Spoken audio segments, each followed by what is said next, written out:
শবে বরাতের রাতে যে নারী 3টি আমল করবে ওই নারীর কপাল খুলে যাবে। কেননা শবে বরাতের রাত হচ্ছে এমন একটি রাত, এ রাতে আল্লাহ তাআলা অসংখ্য অগণিত মানুষের গুনাহ খাতাগুলো ক্ষমা করে দেন। আল্লাহ তাআলা নিজে বলে দিয়েছেন সুনান ইবনে মাজার 1390 নম্বর হাদিস, নবীজি সাল্লাল্লাহু আলাইহি ওয়াসাল্লাম জানিয়ে দিয়েছেন, ইন্নাল্লাহা লা ইয়াত্তালিউ ফি লাইলাতিন নিসফি মিন শাবান ফায়াগফিরু লিজামিই খালকি ইল্লা লিমুশরিকিন আও মুশাহিন।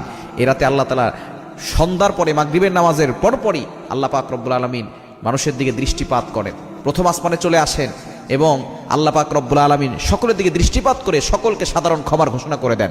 তবে দুই শ্রেণীর মানুষকে আল্লাহ ক্ষমা করেন না। এক নম্বর হচ্ছে যারা মুশরিক, আল্লাহর সাথে শিরিক করে। দ্বিতীয় নম্বর যারা মুশাহিন, যারা আল্লাহর সাথে হিংসা করে, মানে কারোর সাথে হিংসা পোষণ করে, এদেরকে আল্লাহ তাআলা ক্ষমা করেন না। এজন্য এই দুইটি কোয়ালিটি থেকে আমাদেরকে দূরে সরে আসতে হবে এবং নারীরা, মা বোনরা 3টা কাজ করবে।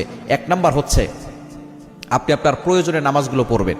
প্রয়োজনীয় যে জিনিসগুলো আছে, সলাতুল হাজত, আপনি 2 রাকাত নামাজ পড়তে পারেন।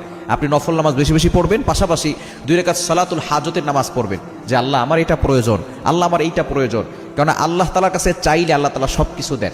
প্রতিদিন কিন্তু আল্লাহ তাআলা শেষ রাতের শেষ অংশে প্রথম আসমানে এসে বান্দাদেরকে ডাকতে থাকেন এবং এই রাতে, শবে বরাতের রাতে আল্লাহ তাআলা প্রথম আসমানে এসে সন্ধ্যার পর থেকেই ডাকতে থাকেন।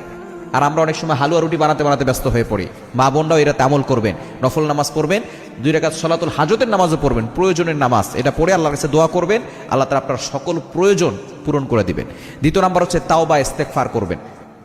যত বেশি পারেন তাওবা করবেন, ইস্তেগফার করবেন। আল্লাহ তাআলা নিজে বলে দিয়েছেন 28 নম্বর পারার 20 নম্বর পৃষ্ঠার 2 নম্বর লাইন, সূরা তাহরিমের 8 নম্বর আয়াতে, ইয়া আইয়ুহাল্লাযীনা আমানু তুবু ইলাল্লাহি তাওবাতান নাসুহা, ওই হ্যাভ বিলিভার্স, ইমানদারগণ, তোমরা সঠিকভাবে তাওবা করো, তোমাদের সব গুনাহ আল্লাহ তাআলা ক্ষমা করে দিবেন। এজন্য সঠিকভাবে আল্লাহর কাছে তাওবা করতে হবে, তাওবা ইস্তেগফার করবেন, ক্ষমা প্রার্থনা করবেন। কারণ আপনি যদি এই রাতে ক্ষমা না পান, তাহলে কিন্তু আপনার থেকে হতভাগার কপাল পোড়া কেউ নাই।